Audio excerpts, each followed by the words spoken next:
इतने सुंदर थे। वो हिडिंबा असुरी थी, वो देखकर मोहित हो गई। अरे वाह, कितने सुंदर पुरुष है मेरे भाई, कितना दुर्भाग्य है मेरे भाई का, ऐसे व्यक्ति को खाने के लिए बोलते हैं। अरे इससे तो शादी होना चाहिए। इधर रख दो। हाँ, तो कहने का अर्थ यह है, ये इतने सुंदर है, शादी करने योग्य है, और ये मेरे भाई कितनी दुर्बुद्धि है इसकी, और इसको खाने के लिए बोलते हैं। देखो, ऐसे कोई भक्त को देखते हैं ना, तब देखो ये भक्त का प्रभाव होते हैं। भक्त को कोई मारने आते हैं ना, तो असुर होता है ना, असुर का स्वभाव भी बदली हो जाता है। ये कथा पर हमको मिलता है। भीमसेन भगवान के महान भक्त है। भगवान द्वारकाधीश को इसके साथ बहुत मस्ती करते थे। कथा मिलती है, भगवान इसके साथ बहुत मस्ती करते थे। युधिष्ठिर माँ के साथ तो मस्ती नहीं होता था।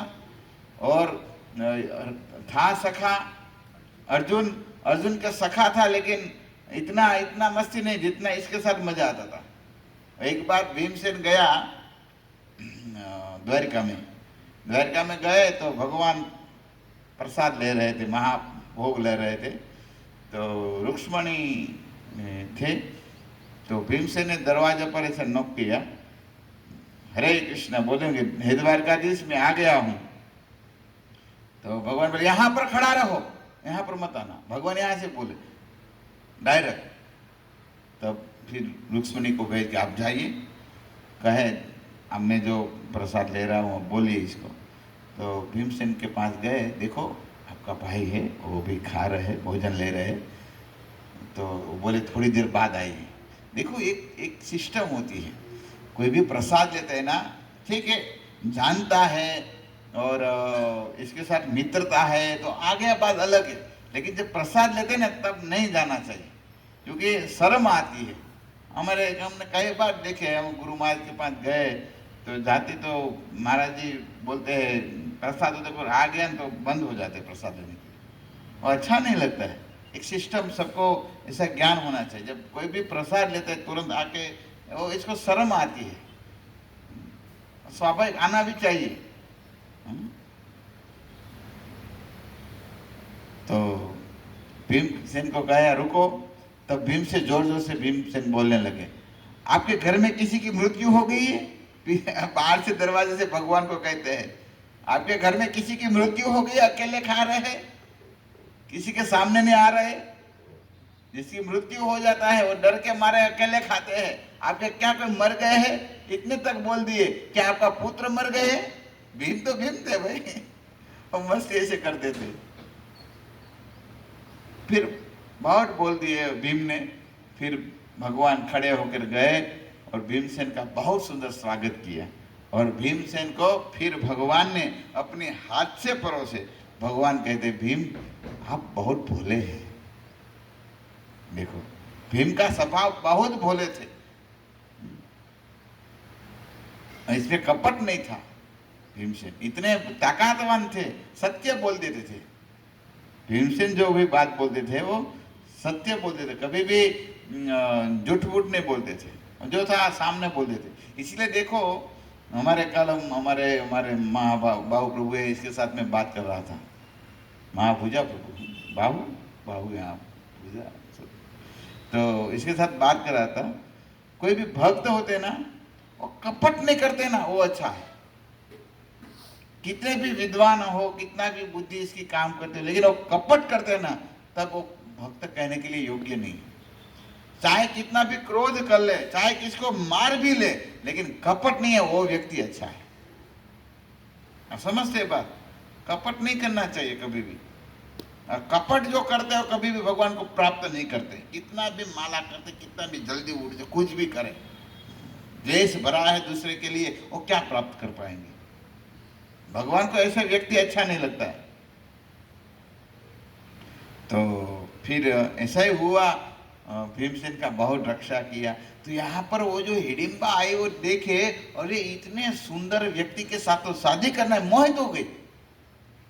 और जैसे बिल्ली चलती है ना, इसी तरह आराम से चलकर इसके पास बैठ गई। तो भीमसेन कहे, अरे ए सुंदरी, कौन है तू? वो तो स्वाभाविक, यहाँ रात में भी देखो मेरे भाई सब सो रहे हैं, मेरी माँ सो रही है, आप अभी क्या आई है? मेरे को कलंकित करने के लिए आई, कौन है तू? तो बोलती, मैं असुरी हूँ, मैं कोई साधारण नहीं, मैं असुरी हूँ, मेरा भाई है, मेरा भाई हिडिंबा यहाँ पर देखो थोड़े दूर है, आपको मारने के लिए भेजा है मुझे। साफ बोल दिया। ये भी देखो, इसका भी असुर है, लेकिन स्वभाव देखो, साफ बता दिया। ऐसे तो पकड़ कर ले जा सकती है ना। तो तुरंत बोलने लगे, देखो मैं भी असुरी हूं, लेकिन आपको देखकर मेरा मन कहता है आपके साथ शादी कर लो। मेरा मन आप में आ गया है और मैं चाहती हूं आपसे शादी करूं, आपसे पुत्र उत्पन्न करूं। अरे वो बोल रहे, भीमसेन बोल रहे, देखो मैं असुरी पर स्वभाव, ऐसे व्यक्तियों के ऊपर कुछ मन नहीं रखता हूँ, चलो यहाँ से निकलो, भागो, लेकिन मैं मार दूंगा। अरे रे, तब तो इसका शरण पकड़ लिया। बोले, कहे आप मेरा उद्धार नहीं कर, आप मुझे स्वीकार नहीं करें, मैं आपके सामने मर जाऊंगा। असुर है तो क्या है, लेकिन आप मुझे स्वीकार करें, आप मुझे स्वीकार करें। ऐसी दोनों बात कर रहे थे। तो वो जो असुर था हिडिंबा, वो सोचने लगा, मेरी बहन को भेजा, अभी मेरी बहन क्यों नहीं आई? इसको लेकर वो भी फिर चल कर आया। वो आया तो वो फिर कहने लगी, हिडिंबा देखो मेरा भाई आ रहा है, वे तुझे पक्का मार देंगे, लेकिन मैं आपकी रक्षा करूंगा। वो बोलती, मैं आपकी रक्षा करूंगा क्योंकि मैं आपको पति बनाना चाहती हूँ। और फिर हिडिंबा नहीं, भीमसेन, जैसे तो भीमसेन भी शक्तिशाली है, कोई साधारण तो नहीं है ना, लेकिन फिर दूर ले गए कथा। तब तो पांडव चारों भाई उठ गए और द्रौपदी भी, और द्रौपदी क्या, कुंती माता भी उठ गए। फिर वो हिडिंबा को कहे थे भीमसेन ने, आप इसकी रक्षा करिए, मैं हरे कृष्ण करके इसका आता हूँ आपका भाई को भगवत धाम पहुँचा देता हूँ। और भीमसेन गए और फिर युद्ध हुआ और इसको मार दिया। और फिर वो वापस आए तो कहने लगे, फिर ये हिडिंबा ने धर्मराज युधिष्ठिर का शरण लिया और कहे, आपका भाई मुझे शादी करना मना करते, आप बोलिए। बड़े भाई बोले तो इसका वजन होता है ना। तो फिर कहे, ठीक है भीमसेन, मैं भी चाहता हूँ। कुंती माता ने भी कहे, आप इससे शादी करो। फिर शादी करते हैं चारों। फिर कहते हैं, ओ हिडिंबा, मैं इससे पुत्र उत्पन्न करके फिर आपको दे दूंगा। इसमें कई कथा है, दिन में आपके साथ रहेंगे, रात में मेरे साथ रहेंगे। और फिर ऐसे कहते, फिर एक दिन कहे, मैं पुत्र उत्पन्न करके आपको, फिर कुंती माता कहते, मैं आपको पुत्र को मैं दे दूंगी, अभी मैं इसके साथ पर्वतों में विहार करना है मुझे। तो भीमसेन के साथ विवाह करती है और फिर इससे एक पुत्र उत्पन्न होता है। कौन सा पुत्र था? संगीतम को भीमसेन का एक बड़ा असुर पुत्र कौन था? है घटोरकर। हाँ, तो इससे वो उत्पन्न होता है। फिर इसकी भी बहुत सुंदर बड़ी कथा है, महाभारत में इसकी भी बड़ी कथा आती है। फिर आगे जाते हैं तो बकासुर का वध होता है। वो कथा आपको पता है ना, बकासुर वाली कथा कहाँ पर हुआ था? हाँ, एक चक्रा गांव। एक चक्रा किसका स्थान है?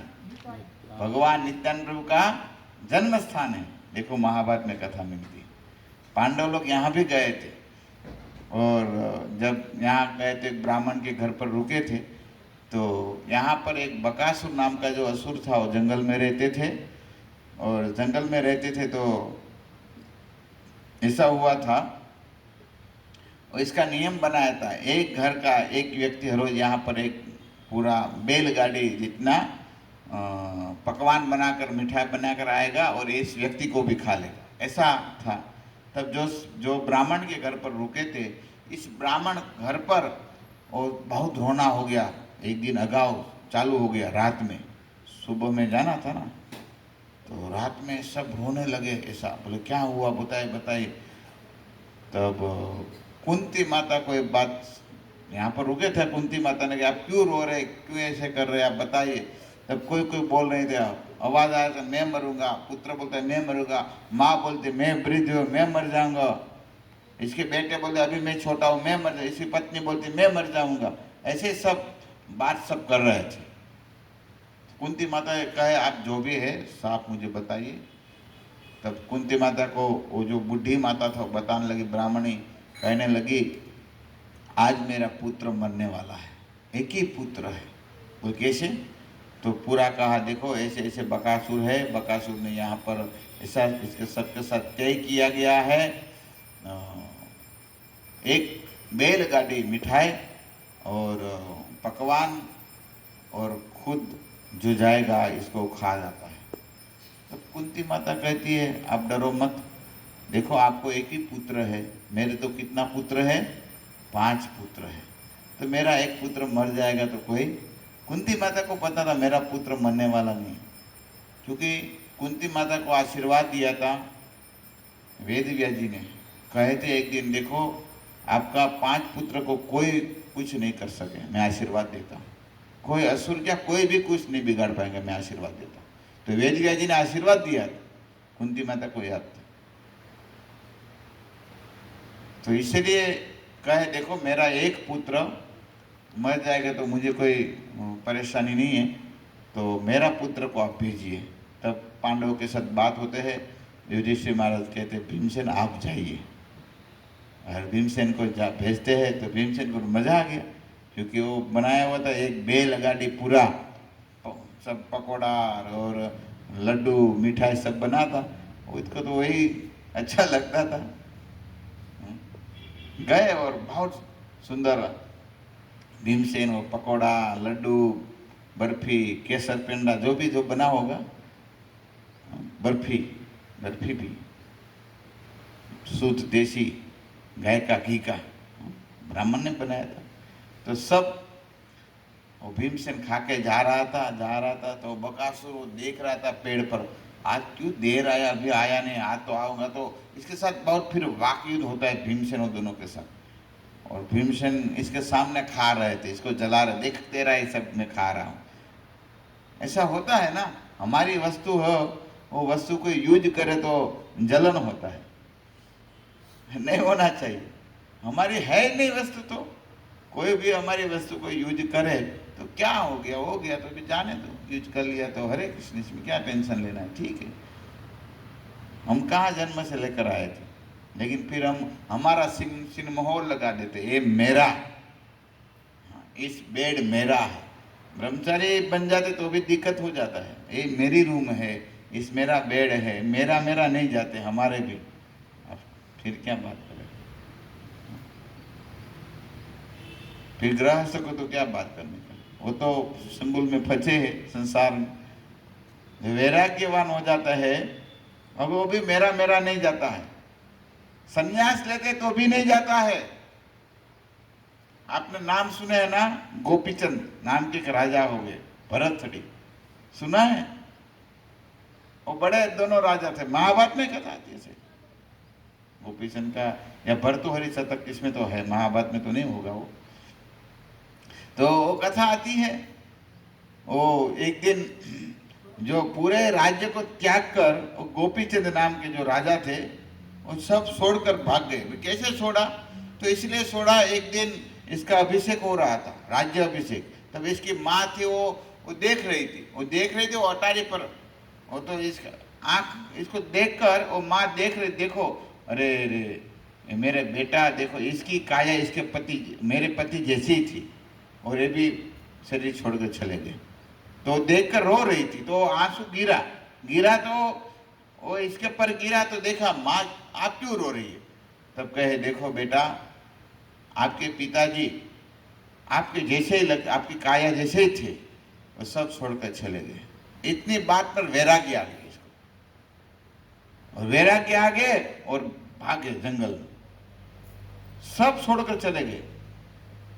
और ऐसा हुआ, जंगल में गए तो फिर मधुकरी करने जाते हैं।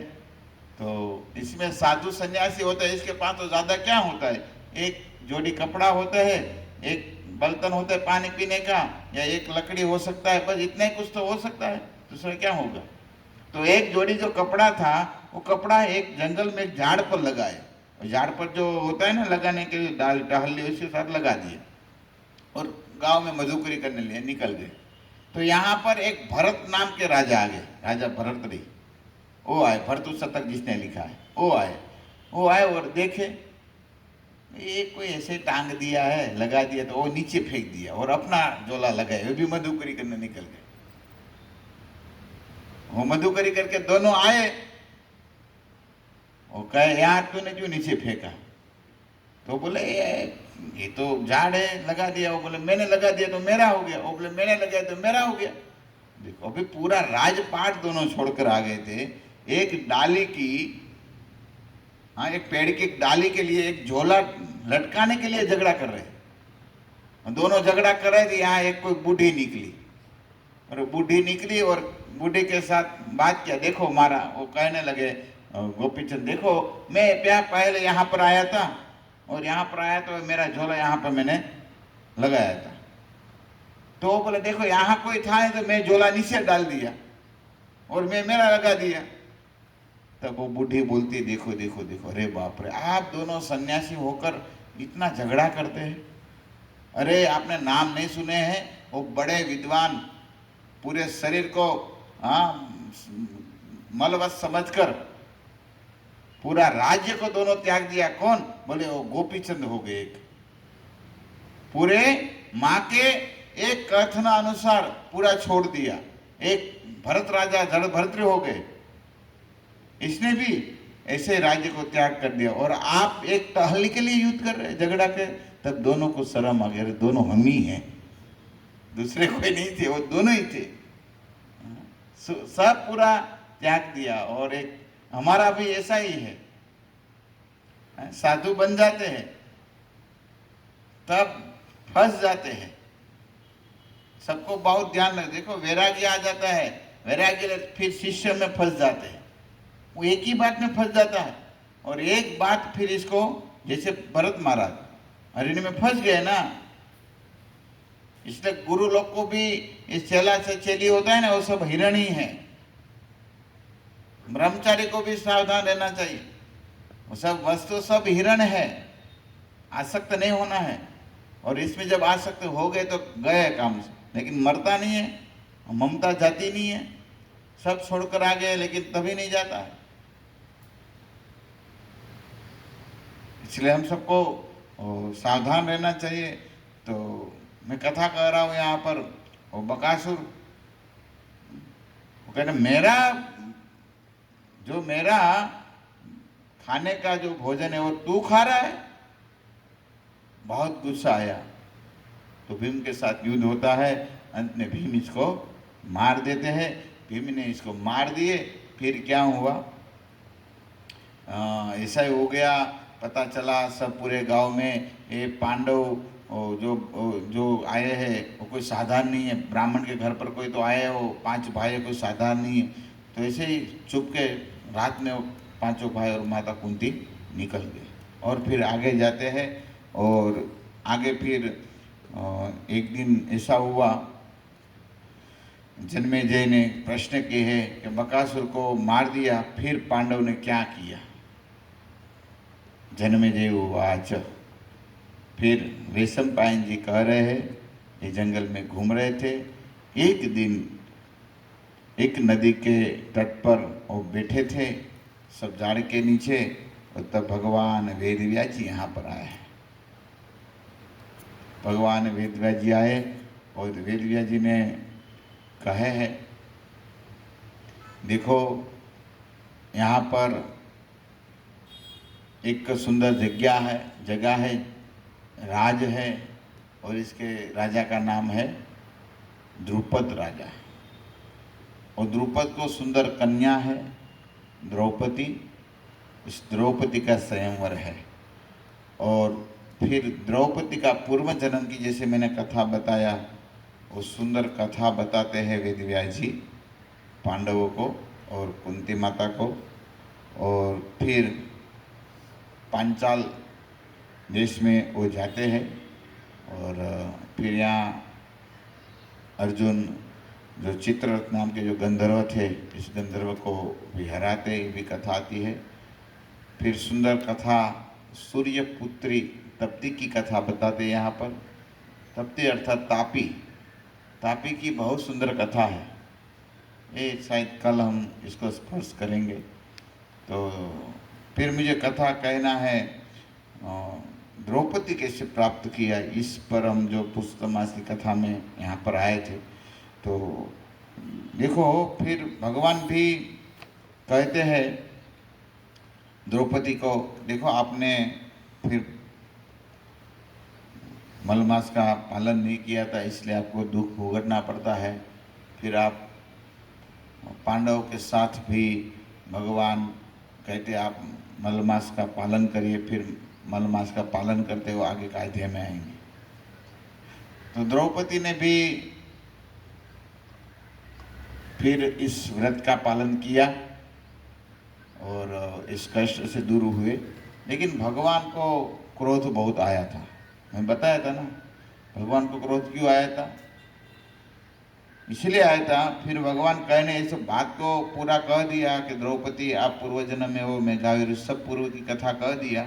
फिर भगवान यहाँ पर कह रहे हैं यह पुरुषोत्तम ऋषियों मुनियों तथा देवताओं को भी सेव्य है, आप पूजित है, आप भी इसकी पूजा सब करिए। अतएव जब आगे आने वाले पुरुषोत्तम मास की उपासना करो। भगवान ने कहे आगे जो आ रहा है पुरुषोत्तम मास, हे पांडव हे द्रौपदी आप इसकी पूजा व्रत करिए। 14 काल की अवधि समाप्त होने पर तुम्हारा कल्याण होगा।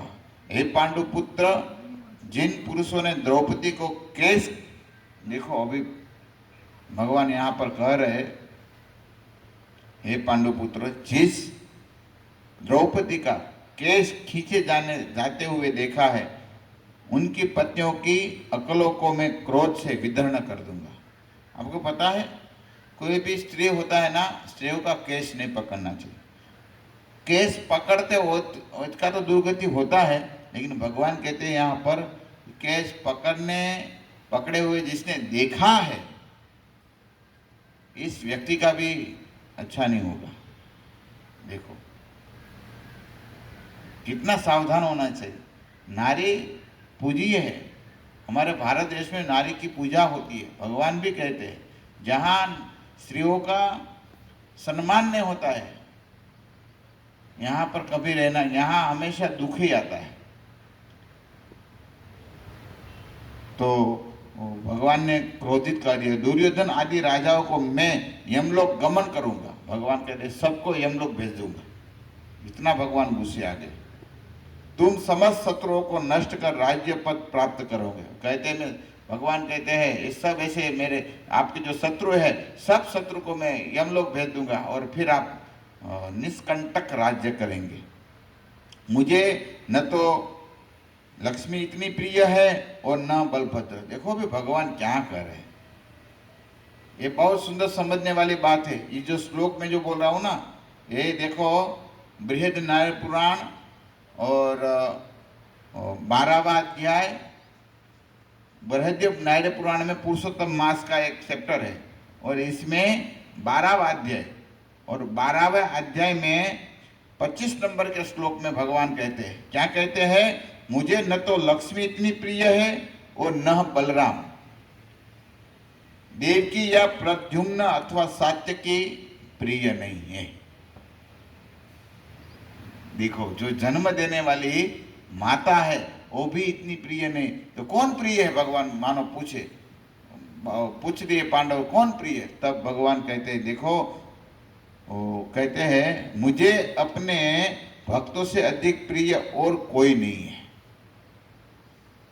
भगवान कहते हैं मुझे मेरे भक्त जितना प्रिय है इतना इस संसार में मुझे कोई प्रिय नहीं है। इसलिए भागवत में एक श्लोक आता है, भागवत में 11वां स्कंद में स्वयं भगवान उद्धव जी को कहते हैं 14 अध्याय 12वां 14 15 में भगवान कहते हैं न तथा में प्रियतम आत्मयोनि न शंकर न स संकर्षण न श्री ने आत्मा से यथा भवान।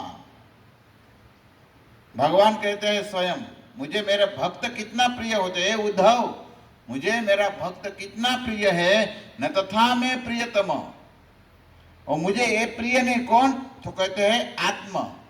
मैं सबसे पहले, मेरे पुत्र है कौन है, ब्रह्मा, ब्रह्मा जी मुझे इतने प्रिय नहीं, भगवान कहते न तथा में प्रियते हम आत्मा, योनि न शंकर, और कहते शंकर भी इतना प्रिय नहीं। तो भगवान को मानो कोई पूछे तो बलराम जी तो प्रिय हो गए, तो कि नहीं नहीं, न संकर्षण हो, संकर्षण बलराम भी इतने प्रिय नहीं। तो ठीक है चलो भाई, देवता तो ब्रह्मा और शिव जी की बात छोड़ो, भाई भी कदा नहीं प्रिय हो सकते, तो कम से कम आपकी अर्धांगिनी तो प्रिय होगा। तो कहे ना, न श्री, श्री मतलब लक्ष्मी, लक्ष्मी जी मुझे इतनी प्रिय नहीं, भगवान कहते हैं। तो कौन, तो भगवान कहते हैं न वह आत्म से यथा भगवान, मुझे मेरा आत्मा भी इतना प्रिय नहीं। तो भगवान कहते हैं मुझे कोई प्रिय है तो मुझे मेरा भक्त प्रिय है। आप तो सोचिए, यहां पर कथन है, भगवान पांडव को भी कह रहे हैं और यहाँ उद्धव जी को कह रहे हैं। कृष्ण भगवान यहाँ पांडव को कहे, मेरी जन्मदाता देव की भी इतनी प्रिय नहीं, आप मेरे भक्त हैं, आप मुझे बहुत प्रिय है। भगवान का भक्त तो बन जाओ, भगवान कितना प्रेम करेंगे। और फिर हम क्या करते हैं, भगवान को इतने अच्छे प्रेम करने वाले जो भक्त होते हैं, इस भक्ति की हम चुगली करते हैं, निंदा करते हैं। भगवान क्या प्रसन्न हो जाएंगे। भगवान कहते हैं मैं जब ठग जाता हूं ना, भगवान कहते हैं जब मैं ठग जाता हूं तब मैं क्या करता हूं, भक्त के हृदय में विश्राम करने के लिए जाता हूं। भगवान जब कहाँ विश्राम करने जाते हैं, हमारे नरोत्तम दास ठाकुर ने लिखा है ना, कहते हैं भक्त के हृदय में गोविंद करे विश्राम, विश्राम करने जाते हैं।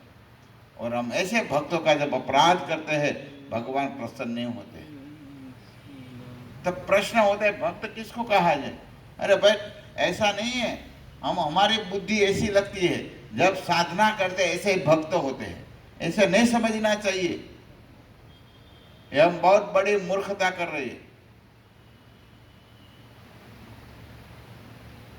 सब में जो भगवान की दृष्टि, सिया राम मैं सब जगह जाने, करो प्रणाम करो जोरी जुग पानी, सब में भगवान का दर्शन करते हैं। हम तो ऐसे नापते हैं, कैसे नापते हैं हम, हमारा नापना स्वाभाविक है, ऐसे ही हम नापते हैं। बस तिलक किया हो, 16 माला करते हो, मंदिर जाता हो, इतने भक्त होते हैं। नहीं नहीं, ऐसा नहीं होना चाहिए। एक भक्त की कैसी दृष्टि होती है, गीता में भगवान कहते हैं, भगवान 5वें अध्याय में कहते हैं शायद, ब्राह्मणों कभी हस्ती नहीं, क्या श्लोक कहाँ साल होता है, श्लोक कैसे साल होते हैं, ब्राह्मणों कभी हस्ती नहीं, विद्या विनय संपन्न ब्राह्मण कभी हस्ती नहीं, सुनी चे पाके सा पंडिता समदर्शन। पंडित विद्वान व्यक्ति भक्त सब में भगवान को देखते हैं, सब में भगवान को देखते हैं। तो ये करिए, ये जब हम नहीं करते तब तो दुखी होना पड़ेगा।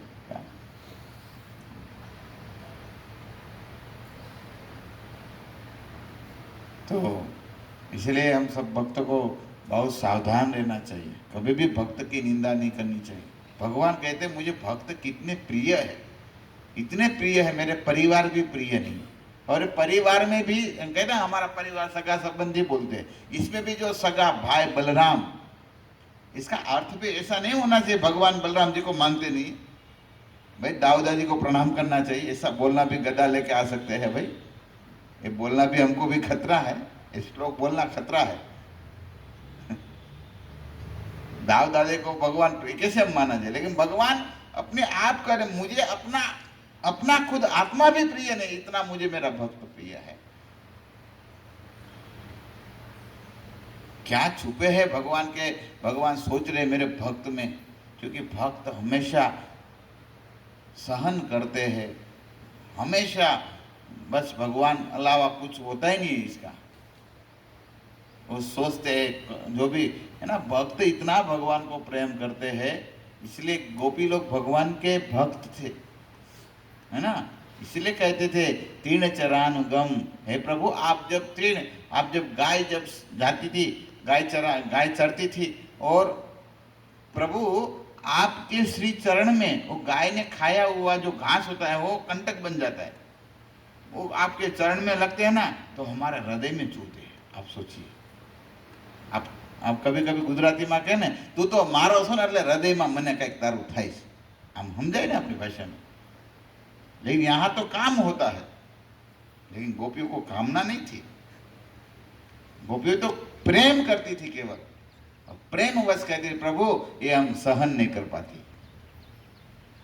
आप जो गाय चराने जाते हैं और एक घास का, और भगवान को होता भी था, वो घास खा लेती है गाय ना, तो भगवान इतने शरण कोमल है भगवान के, इसमें खून का बूंद आ जाता था, इतना कोमल भगवान के श्री चरण है। गोपी लोग कैसे सहन कर पाए? तो भगवान का शरण है तो है, भगवान इतने कोमल है, इतने, और भगवान का हृदय कितना कोमल है। भगवान कहते हैं हे दुर्वासा, आप यहाँ पर आए ना, अच्छे नहीं किए, आप मेरे भक्त के हृदय में आपने मेरे भक्त को दुख दिया है, मैं सह नहीं पाऊंगा। अरे स्वयं बृहस्पति कहते हैं इंद्र को, हे इंद्र तुम तुम्हारा कार्य करो, तो भरत जैसे भक्त को परेशान करने के लिए आया है। जब भरत महाराज जा रहे थे भगवान को मिलने के लिए चित्रकूट में, तब इंद्र ने सोचे अरे देखो वो राम को लेकर आएंगे तो फिर क्या होगा, रावण नहीं मरेंगे, हमारा कार्य सिद्ध नहीं होगा। और तब भरत जी को दुख देने के लिए वो आ गए। तब समझाए देवता के गुरु बृहस्पति आए, हे सूर्य राजा आप क्या कर रहे हो, मायापति आपको पता है राम की मायापति के सूर्य राजा, आप भक्त को परेशान करने के लिए आए, भगवान की माया उल्टी हो जाएगा, आप इंद्र पर भी छूट जाएगा, अपना कार्य करो, भरत जी की सेवा करो। फिर इंद्र ने सुंदर मेघ किया, सुंदर बादल कर दिया, सब कथा है रामायण में। तो भक्त होते हैं, भक्त भगवान को बहुत प्रिय है, बहुत प्रिय है। अपना आज टाइटल दे दिया 11, आप याद कर सकते हैं श्लोक, 11वां स्कंद और 14 नंबर के अध्याय और 15 नंबर के श्लोक में भगवान ने कह दिए हैं मेरे से भी अधिक मुझे मेरे भक्त प्रिय है, मेरे आत्मा से भी ज्यादा मुझे प्रिय कोई है तो मेरे भक्त है। तो इसे भक्त की सेवा करो, कम से कम सुगली